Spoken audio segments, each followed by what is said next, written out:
Who else out there is tired of the 6 o'clock scramble? You know what I'm talking about, where at 6 o'clock, everyone's hungry and you are just getting started on dinner. I haven't done a freezer meal prep in a while, and I've been paying for it every day at 6 o'clock. Not because I don't know what to cook, I do, but because I haven't given myself margin. And when dinner turns into something you're starting at 5 or 6 o'clock, it feels heavier than it needs to. If you've ever looked at the clock and thought, I cannot start one more thing, that's what this is. It's not a meal planning issue, it's an energy issue. Because most of us can figure out what to cook, that's not the hard part. The hard part is starting when you're already depleted, when you've been answering questions all day, solving problems all day, making decisions all day. Dinner at 6 isn't just dinner, it's one more thing that requires energy that you don't really have. So today is the day we get back on track.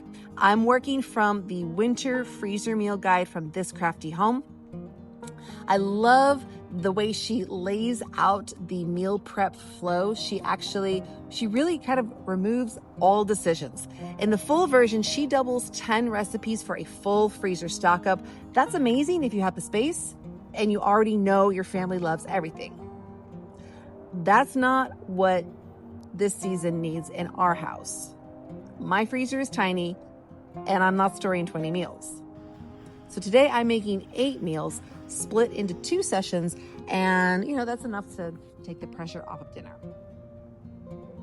Now what I've realized is I don't actually need a perfectly fully stocked freezer. I just need a head start.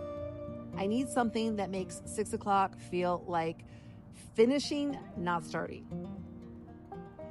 Because starting at 6, it feels reactive. And reactive is when I'm more likely to rush or overspend or order some takeout that I didn't plan on. Not because I don't care, but because I'm tired. So the way this prep works is simple. Start the thing that takes the longest first. For me, for this prep today, that's browning the ground beef. Now, this in the past would usually be the moment where I'd be tempted to wait, maybe to say, I'll do it later. But later is exactly when I don't have the energy. So starting the slow part first is really what sets this whole thing up for success. So while the beef cooks, I get started on all of the chopping. I chopped all of the onions in one go and then separated them into bowls so that I can just put them into their respective recipes and move on.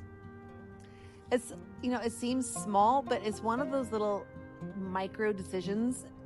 Those micro decisions add up. What knife? Is this equivalent to 1 onion? What bowl? Where did I put that spice? It's not the big decisions that really drain you. It's those little tiny decisions. Switching tasks, changing directions, realizing you forgot something and then having to pivot.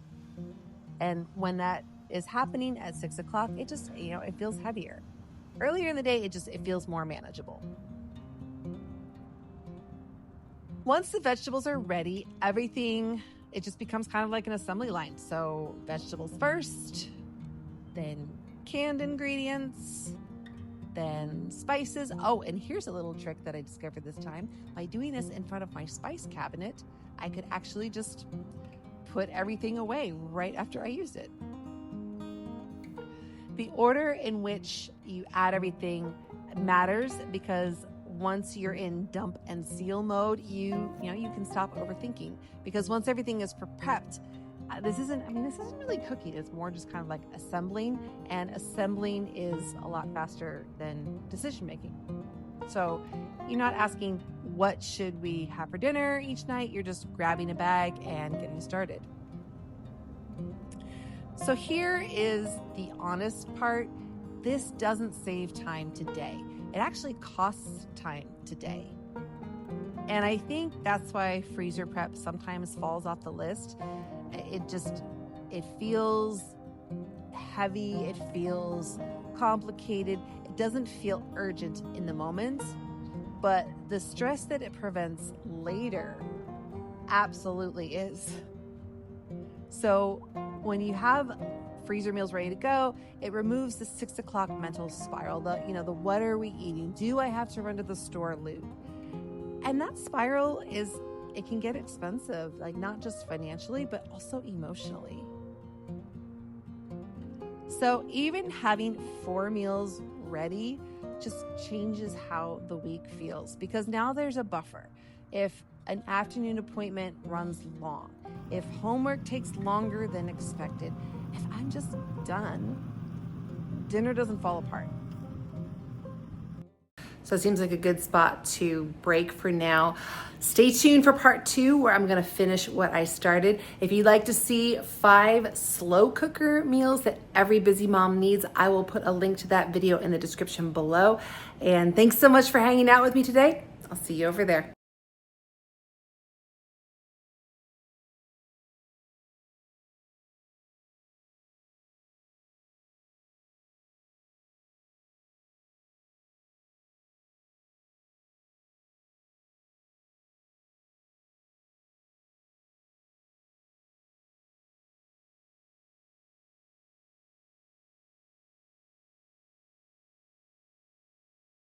And sometimes margin looks like a few labeled bags in the freezer. And if you want another really low lift way to make dinner easier, I'll meet you in my 5 slow cooker recipes every busy mom needs for fall.